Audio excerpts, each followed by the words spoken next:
काय सांगाल तुम्ही भोकरदन तहसील कार्यालयासमोर उपोषण करताय? काय नेमकी तुमची मुख्य मागणी काय आहे? कोणत्या विषयाशी निगडीत तुम्ही या ठिकाणी आंदोलन करताय? काय नाही तुमचं? माझं नाव संजय नामदेव दांडगे. मी दलित पॅंथरचा तालुका अध्यक्ष आहे. पुरवठ्याविषयी ह्या तक्रारी आहेत आणि म्हणजे 100% ह्या गोडाऊनच्याच तक्रारी आहेत.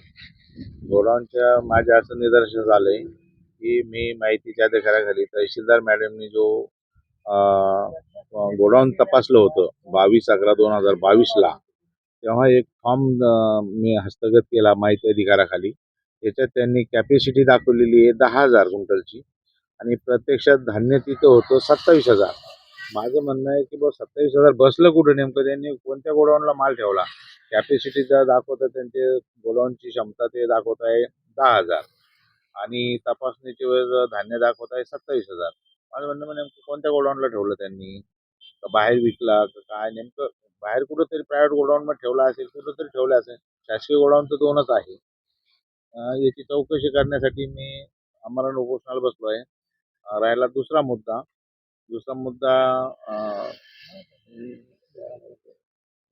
डी.पी. राऊतचा आहे.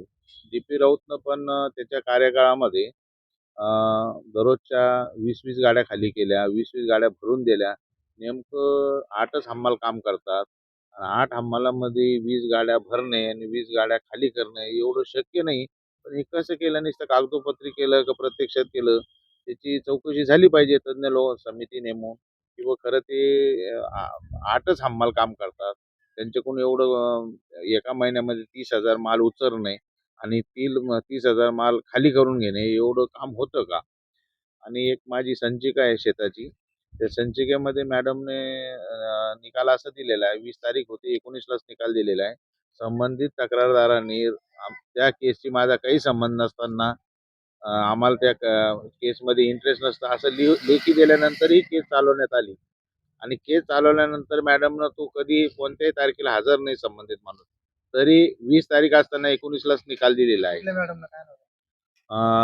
तहसीलदार त्या तत्कालीन तहसीलदार त्या पिरियडला तहसीलदार होत्या. सारिका कदम त्यांचं नाव आहे आणि त्या आता सध्या मुंबईला कुठंतरी आहेत. पण त्या काळचं प्रकरण आहे.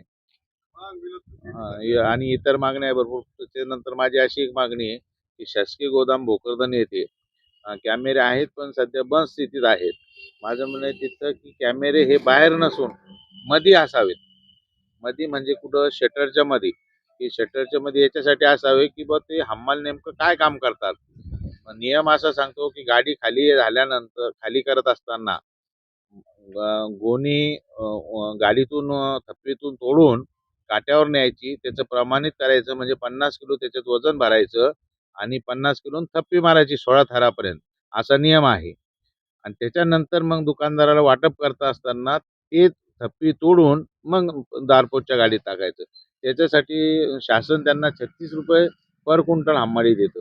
पण काही लोक त्यांच्याकडून दुकानदाराकडून 7 रुपये क्विंटल वसूल करतात. ते बेकायदेशीर आहे, ते बंद व्हावं. दुकानदाराचं होईल आणि दुकानदाराला खर्च आला म्हणजे ते काय करतात दुकानदार ते कारधारकाकडून वसूल करतात. हे कुठेतरी थांबलं पाहिजे. या अगोदर देखील तुम्ही आंदोलन केलं. हो, आणि त्या आंदोलन दरम्यान तुम्ही काहीतरी मागण्या याच्या संदर्भातच मन परिवर्तन करायचं? त्यांनी फक्त पत्र दिलेत. पत्राच्या वर काही कारवाई करत नाही. मी चक्रा मारत असतो. चक्रा मारल्यानंतर फक्त ते लेख होतं, हा चौकशी चालू आहे, चौकशी चालू आहे असेच उत्तर देतात बस. त्याच्या उपोषण तुम्ही करताय. हे पुन्हा मग मंत्रालयात जावं लागेल मला आता. शेवटी मला हे त्यांचे डॉक्युमेंट घेऊन मंत्रालयात जावं, नाही तर शेवटी मग पर्याय मी कलेक्टर साहेबाची परवानगी घेऊन कोर्टात जाईल आता. हां.